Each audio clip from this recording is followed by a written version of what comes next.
Olá pessoal, tudo bem? Eu sou Dalan de Castro, trazendo mais uma informação do portal Desmascarando sobre os bolsonaristas que achavam que ia impeachment o ministro Alexandre de Moraes. Na verdade, foi água no chope deles.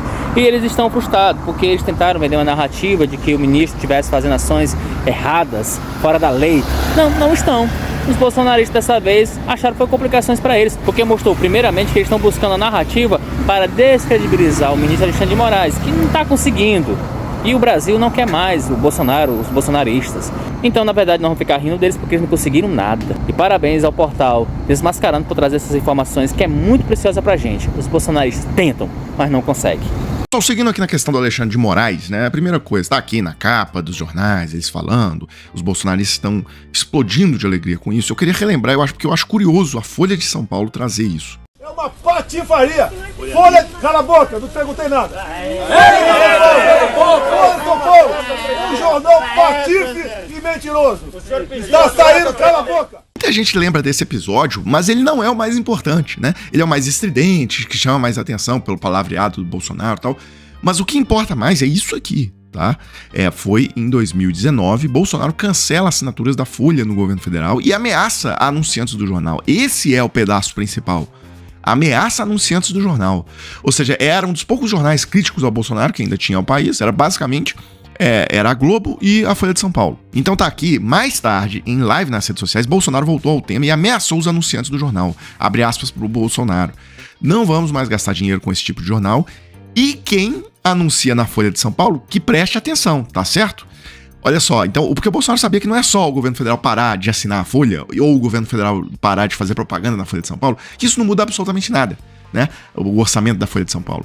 Agora, o Bolsonaro passou a ameaçar as empresas que anunciavam, as empresas privadas que anunciavam na Folha de São Paulo. Ou seja, uma empresa de setor de plano de saúde, uma empresa de setor financeiro, por exemplo, passa a ter medo de tomar uma batida arbitrária da CVM, por exemplo. Uma empresa de plano de saúde, por exemplo, passa a ter medo ali do Ministério da Saúde, e por aí vai. Aí sim, isso acaba com o jornal. Isso foi a prática usada na Rússia, em vários lugares. Isso é o que de fato quebra a liberdade de expressão no país. Você asfixia, seja criminalmente, seja financeiramente, você asfixia e impede o funcionamento de qualquer mídia de oposição no país. Esse é o ponto. E olha o que dizia a advogada da Folha de São Paulo naquela época, né?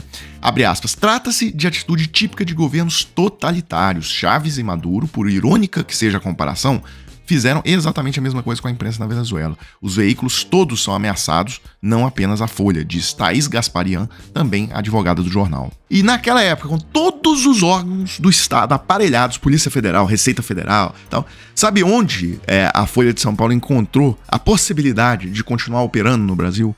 Tá? No STF. Foi o STF que garantiu a imprensa, o funcionamento da imprensa brasileira de oposição naquele período. Eu demorei um pouco nessa parte do vídeo, mas é porque é muito chocante ver, por exemplo, a família Bolsonaro ontem defendendo a Folha de São Paulo lá no plenário do Senado. É uma loucura essa inversão toda. Posso deixar de repercutir. Eu estou lendo aqui ainda a matéria da Folha de São Paulo e do UOL, com o título Moraes usou o TSE fora do rito para investigar bolsonaristas no Supremo, revelam mensagens. E se o que está escrito aqui for verdade, presidente, é a desmoralização de um ministro do Supremo usando a máquina pública para perseguir. Bem, mas aqui eu vou com algumas opiniões, tá? O Davi Tangerina, ele é professor de Direito Penal da Universidade do Estado do Rio de Janeiro, a UERJ. Olha o que ele disse. A justiça eleitoral é particular em diversos aspectos. Um deles é que os juízes têm expressivo poder de polícia, tá? Artigo 41 da Lei Eleitoral, por exemplo. E o que isso quer dizer na prática? No exercício do poder de polícia, o juiz não precisa de ser provocado pelas partes. Ele pode tomar providências ativamente. Assim, Alexandre de Moraes, ao encaminhar conteúdo que ele recebeu no contexto de poder de polícia, não tem nenhuma irregularidade. Diferentemente da Lava Jato, trata-se de poder de polícia e não de exercício judicial puro. Trata-se de comunicação entre servidores do judiciário e não de partes do processo. As informações não foram produzidas com violação de direito porque estavam públicas. A montanha pariu um rato no plano jurídico, mas o rato é pestilento no plano político. Sem atentar a todos os vetores jurídicos acima, haverá a busca por igualar Alexandre de Moraes a Moro e assim Bolsonaro a Lula. E aí ele conclui dizendo: não houve abuso por parte da imprensa no vazamento. É legítimo.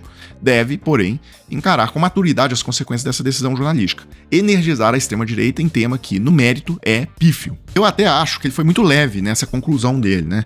dizer que o mérito do assunto é pífio.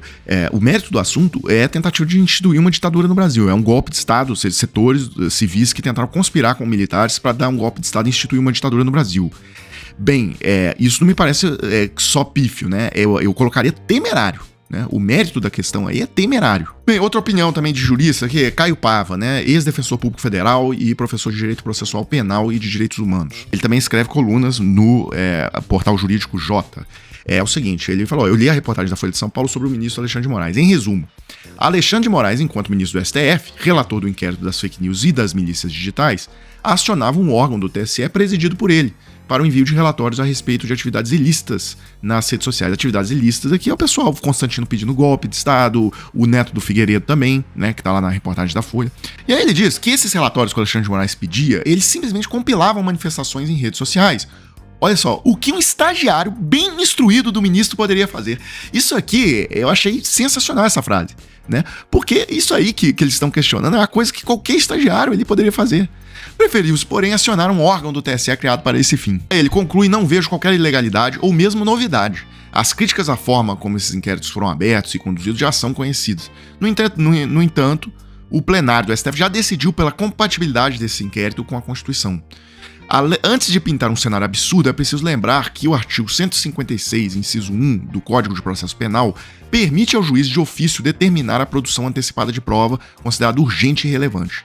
Aí ele diz, é um dispositivo questionável? Sim, mas a sua compatibilidade com a Constituição Federal também já foi reconhecida. Cuidado com as manchetes apocalípticas. E aí, pessoal, só pra gente fechar, eu queria mostrar isso aqui pra vocês. Eu sei que PCO é pequeno, é irrelevante, mas não deixa de gerar uma indignação, né? Não que eu esperasse também coisa diferente vinda deles, né? Mas tá aqui. É o fim de Xandão. Os novos vazamentos mostram que o ministro do STF cometeu todo tipo de ilegalidade contra aqueles que queria prejudicar por motivos políticos, transformou o STF em um tribunal de inquisição. E aí, pessoal, gostaram do vídeo? Gostaram das informações que o vídeo trouxe? Se vocês gostam e admiram o nosso trabalho, a gente conta muito com o apoio de vocês. Aqui embaixo está o número do Pix. Qualquer valor para que a gente possa sempre estar aqui trabalhando e trazendo as informações contra as fake news bolsonaristas. Valeu, pessoal! Deixe comentário e like. Compartilha o vídeo e se inscreve no canal.